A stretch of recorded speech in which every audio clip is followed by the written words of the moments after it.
Assalamu alaikum everyone, welcome to my channel Sadia Patel.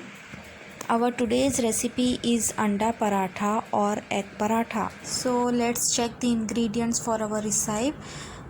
For anda paratha we will need of course eggs, tomatoes, then green chilies, onions, cilantro, mint, pepper and salt, and some ginger garlic paste. And for parathas we need whole wheat flour.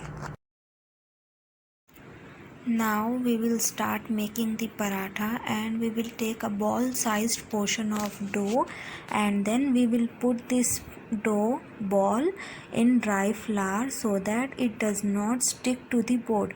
And after coating the dry flour well on the ball sized dough, we will again put it on the board and we will gently press it to give it a nice round shape.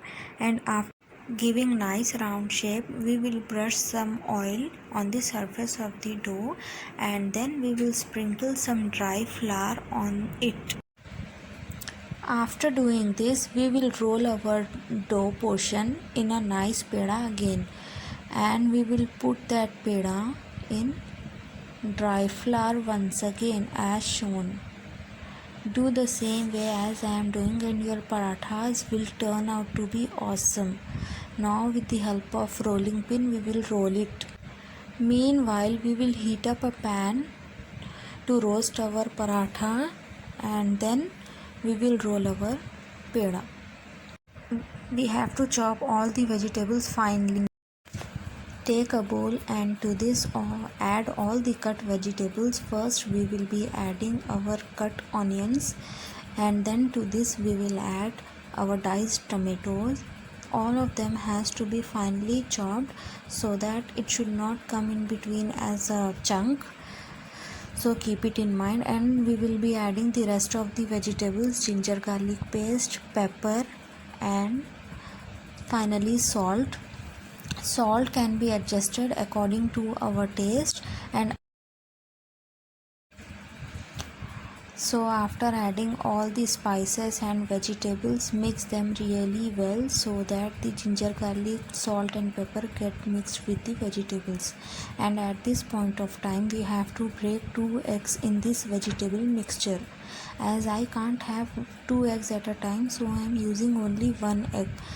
For yourself it is up to you use 1 egg or 2 eggs, it's completely your choice.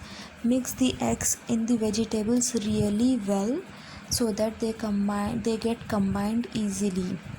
Now we have to make sure that our tawa is really hot, and then I have put it on a slow flame because I have to mix these vegetables and egg. So now I will be placing my paratha over the tawa. This paratha is very thin. We have to make as thin paratha as possible because for anda paratha the paratha is very thin. So I will place this paratha on the tawa, but before doing that I will brush my tawa with a little amount of oil so that it does not get stick with the tawa. As I am using non-stick tawa, I may not do that, it's completely fine, but I have done it for you. And now I will let it cook for 30 seconds until the bubbles start coming on the paratha. Now here I am cooking it for 30 seconds and you can see that small bubbles have started appearing.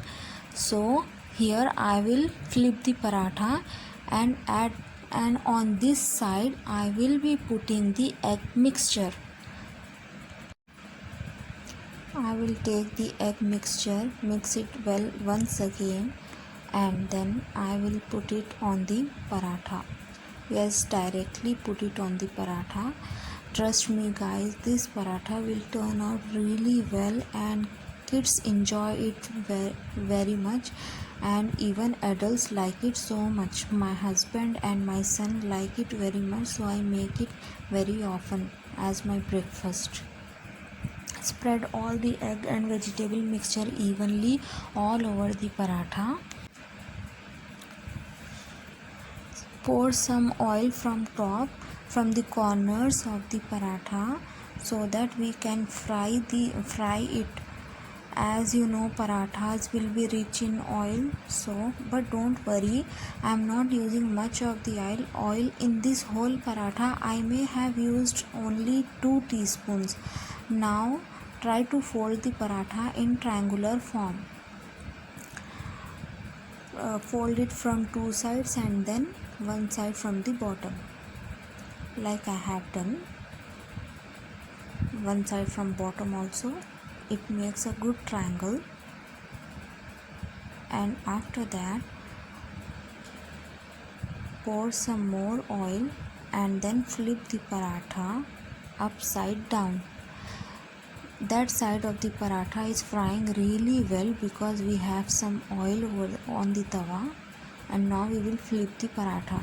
Now you can see nice golden and reddish color.